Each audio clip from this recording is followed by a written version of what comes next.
अस्सलाम वालेकुम स्टूडेंट्स, मैं हूं नवीद अख्तर हाशमी, आपका स्पोकन इंग्लिश का टीचर। आपको घर बैठे इंग्लिश सिखा रहा हूं। मेरी ये छोटी सी कोशिश, मुझे उम्मीद है कि किसी न किसी को ज़रूर फ़ायदा दे रही होगी। मैं कोई ना कोई पैटर्न लेके आता हूं और कोई ना कोई सेंटेंस लेके आता हूं जिससे मल्टीपल सेंटेंसेस बनते हैं, यानी कि एक सेंटेंस से कई सेंटेंसेस बनते हैं। हमेशा मैंने वो टीच किया जिसको हर ज़माने में अप्लाई किया जा सके। आज भी एक छोटा सा पैटर्न लेके हाजिर हुआ हूँ। मुझे उम्मीद है कि ये लेक्चर भी आपको अच्छा लगेगा। आइए देखते हैं कि ये है क्या। अच्छा, इसमें हमने करना क्या है, गेट को यूज करना है किसी चीज के साथ और उस पर थर्ड फॉर्म अप्लाई कर देनी है। ऐसे समझ नहीं आएगी, एग्जांपल्स के जरिए समझाने की कोशिश करता हूं। सब्जेक्ट कोई भी ले लें, जैसे I, we, they, you, he, she, it, सब सब्जेक्ट होते हैं।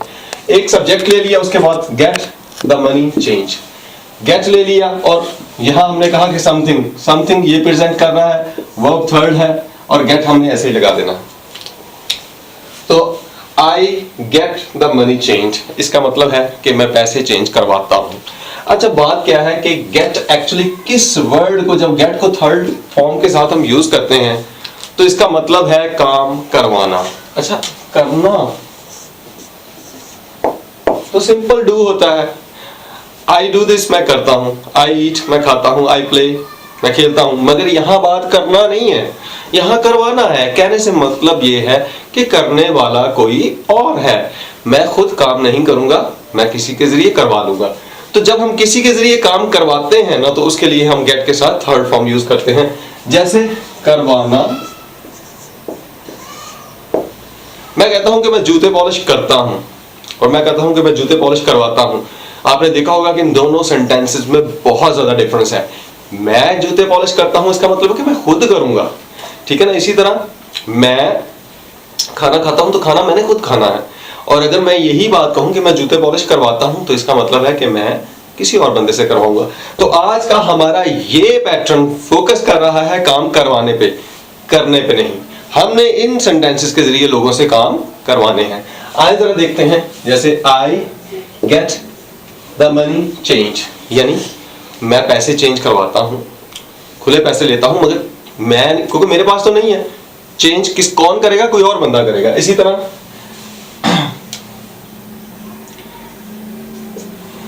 और कुछ सेंटेंसेस लेते हैं, जैसे I get the TV repaired, कि मैं टीवी मुरम्मत करवाता हूं। I get it done, get it done. I get, यहां इट कोई चीज भी ले लें, डन थर्ड फॉर्म कर दें यहां पे, तो मैं ये काम करवाता हूं। इसी तरह I get him called here, मैं उसे यहां बुलवाता हूं, यानी मैं खुद नहीं बुलाऊंगा, बुलवाता हूं, किसी के जरिए उसको यहां बुलवाऊंगा। तो गेट के साथ हम क्या कर देंगे, यहां थर्ड फॉर्म यूज कर देंगे। तो आई गेट हिम कॉल्ड लगा देंगे, third form here, I get him called here, मैं उसे यहां बुलवाता हूं, ठीक है। इसी तरह हम सेंटेंसेस बनाएंगे प्रेजेंट में।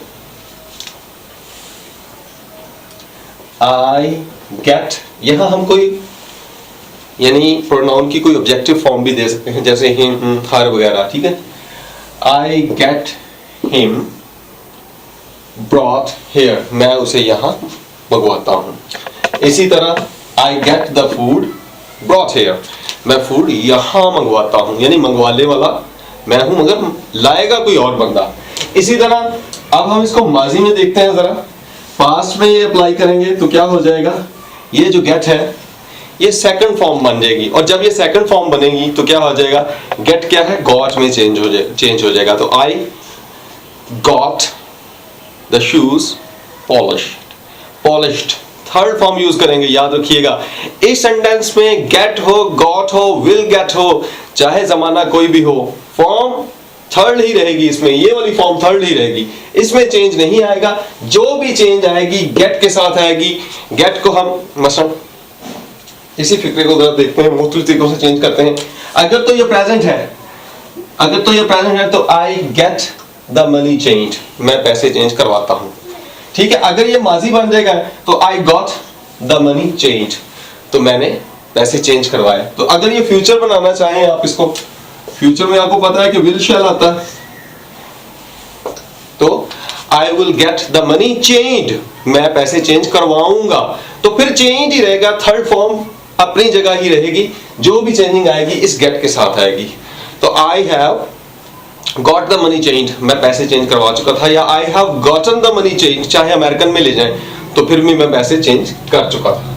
इसी तरह हम फ्यूचर में देखते हैं, अगर हम इसको प्रेजेंट में बनाना चाहें, देखिए इस फिक्रे को जरा देखिएगा। गेट हिम किल्ड का मतलब है, फिल्मों में आपने अक्सर देखा होगा कि गुंडों के किरदार होते हैं, गुंडों के किरदार होते हैं, वो क्या कहते हैं, गेट हिम किल्ड, उसे मरवा दो। इस तरह के फिक्रे हमने सुने ना आप मूवीज में। तो इसे एक्चुअली मारने वाला कोई और होता है, वो सिर्फ ऑर्डर देते हैं, एक किस्म का ये ऑर्डर टाइप बनता है, मगर प्योरली ऑर्डर नहीं है, मगर ऑर्डर की सेंस भी आती है थोड़ी सी। गेट हिम किल्ड, तो इसी तरह गेट हिम किल्ड मरवा दो, प्रेजेंट बन गया। गॉट हिम किल्ड मरवा दिया। I will get him killed, मैं उसे मरवा दूंगा। इसी तरह yes.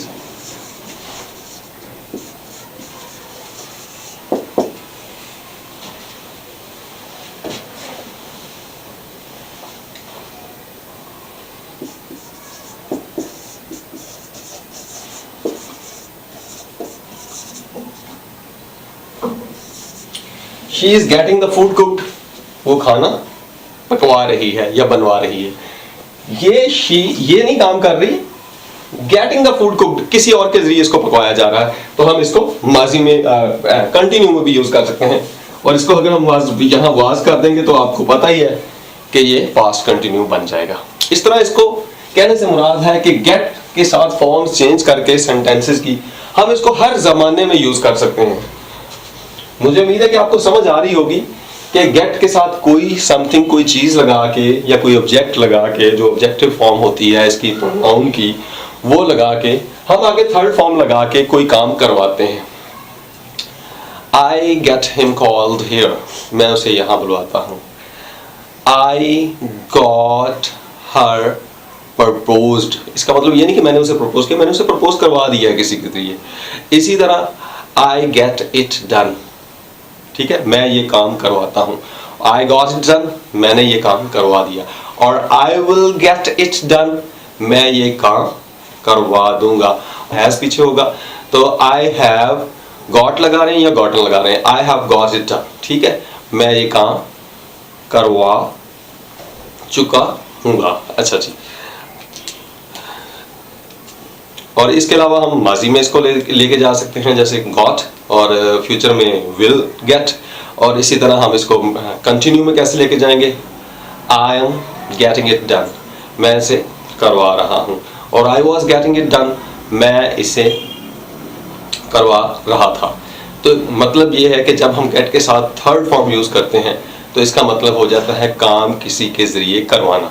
करने वाले हम नहीं रहते, हम काम करवाने वाले हो जाते हैं। किसी भी सब्जेक्ट के साथ इसको अप्लाई किया जा सकता है। इन तमाम सेंटेंसेस को सुनने के बाद आप इसे घर में लिख के इस पैटर्न को अप्लाई कीजिए। अगर कोई बात समझ नहीं आ रही या सेंटेंसेस क्लियर नहीं हो रहे तो आप मेरे लेक्चर्स के नीचे कमेंट कीजिए, ताकि मैं आपको कमेंट्स में भी इसको समझा सकूं और एग्जांपल्स दे सकूं। मुझे उम्मीद है कि ये छोटा सा लेक्चर आपको बहुत पसंद आएगा, और मुझे इंतज़ार रहेगा आपकी राय का कि आप मेरे लेक्चर्स के जरिए कुछ सीख रहे हैं या नहीं। यहाँ से नवीद अख्तर हाशमी को इजाज़त दीजिए। बहुत बहुत शुक्रिया। अल्लाह हाफिज़।